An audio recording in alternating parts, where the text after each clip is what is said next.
America, Bharat, Britain যারা মানবতাবাদী দেশ তারা এগিয়ে আসবেন, সবাই মিলে ব্যবস্থা নেবেন। অবৈধ সরকার উৎখাত করে জঙ্গিবাদকে নির্মূল করব। বৈধ প্রধানমন্ত্রী হাসিনার হাতে বাংলাদেশ তুলে দেব।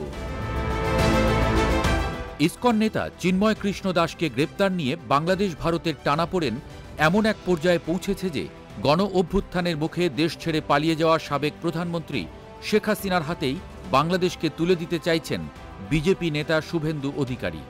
জানুয়ারিতে বিশ্ব রাজনীতিতে পরিবর্তন ঘটবে আভাস দিয়ে তিনি বলেন, বুদ্ধিমানের জন্য ইশারাই যথেষ্ট। শুভেন্দু গর্ব করে বলেন, আমেরিকা, রাশিয়ার পর বিশ্বের সামরিক শক্তিতে ভারতকে টেক্কা দেওয়ার ক্ষমতা শুধু ভারতবর্ষেরই আছে।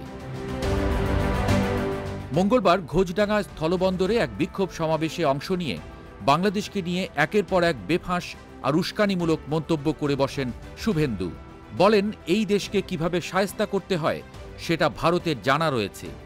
ভারতের পশ্চিমবঙ্গ রাজ্যের আলিপুরদুয়ারের হাসিমারায় থাকা 40টি যুদ্ধ বিমানের মধ্যে 2টি বাংলাদেশে পাঠিয়ে দেওয়ারও হুমকি দিয়েছেন তিনি। শুভেন্দু বলেন, এখন শুধু ট্রেলার দেখানো হয়েছে। চিন্ময় প্রভুকে মুক্তি না দিলে নতুন বছরে সিনেমা দেখানো হবে। এ সময় বিএনপির সিনিয়র যুগ্ম মহাসচিব রুহুল কবির রিজভীকে উদ্দেশ্য করে ভারত থেকে লাগানো হার্টের রিং খুলে ফেলতে পারবেন কিনা সেই প্রশ্নও করেন। এ সময় তিনি রুহুল কবির রিজভীকে উদ্দেশ্য করে ইট মারলে পাটকেলে জবাব দেওয়ার হুঁশিয়ারিও দেন। মুখ্যমন্ত্রী মমতা ব্যানার্জিকে কটাক্ষ করে তিনি অভিযোগ করেন, বাংলাদেশ ভারত সীমান্তে পশ্চিমবঙ্গের 931 কিলোমিটারে কাঁটাতারের বেড়া করতে যে জমি প্রয়োজন তা ভারত সরকারকে মমতা দিচ্ছেন না। পশ্চিমবঙ্গে রোহিঙ্গারা অনুপ্রবেশ করছে বলেও অভিযোগ আনেন শুভেন্দু। বাংলাদেশকে সীমান্তে পণ্য পরিবহন নিয়ে নানা হুমকি দেন বিজেপি এই নেতা। শুভেন্দুর দাবি, ভারত বিদ্যুৎ না পাঠালে বাংলাদেশই অন্ধকার হয়ে যাবে। অন্তর্বর্তীকালীন সরকারকে নিয়েও নানা বিস্ফোরক মন্তব্য করেন বিজেপির এই নেতা। এর আগে পরোক্ষভাবে পাল্টাপাল্টি বাক্য বিনিময় হয় পশ্চিমবঙ্গের মুখ্যমন্ত্রী মমতা বন্দ্যোপাধ্যায় আর বিএনপির সিনিয়র যুগ্ম মহাসচিব রুহুল কবির রিজভীর। মমতা বলেন, বাংলা, বিহার, ওড়িশা দখল করতে আসলে কলকাতা বসে থাকবে না। পাল্টা জবাবে রিজভী বলেন, বাংলাদেশও আমলকি খাবে না।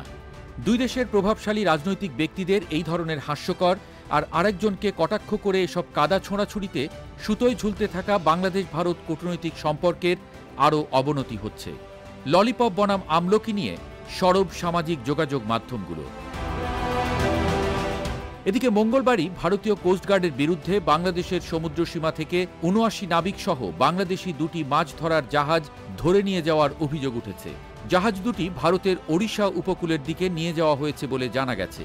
জাহাজ দুটি হল এফভি মেঘনা 5 ও এফভি লায়লা 2। এই ঘটনার মধ্য দিয়ে আরও বাড়ছে দুই দেশের উত্তেজনা।